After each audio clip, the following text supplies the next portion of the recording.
তো কোথাও যেন আমার একটা জিনিস মনে হয় যে সাধারণ স্কুলে যারা পড়ে আর যারা মাল্টিস্টারার মানে হাই সোসাইটিতে বিভিন্ন ধরনের ইংলিশ মডেল স্কুল প্রাইভেট স্কুলে পড়ে, there are some differences. Yes, differences are there.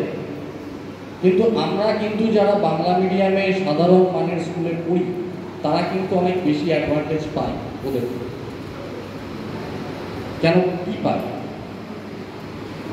পাই এটাই যে আমরা সর্বস্তরের বাচ্চাদের সঙ্গে আমরা একসাথে পড়াশোনা করি। তাদের সোশিও ইকোনমিক স্ট্যাটাস, তাদের বাবা মা কী ধরনের পরিবার থেকে উঠে এসছে, এই ধরনের একটা মিশ্র সংস্কৃতির মধ্যে দিয়ে আমরা কিন্তু বড় হই। তো আমরা সোসাইটিতে কারোর কোনো সমস্যা হচ্ছে, কারোর কোনো অসুবিধা দুঃখ, এইগুলো কিন্তু খুব ইন্টারনালি আমরা সেগুলোকে গ্রহণ করতেছি।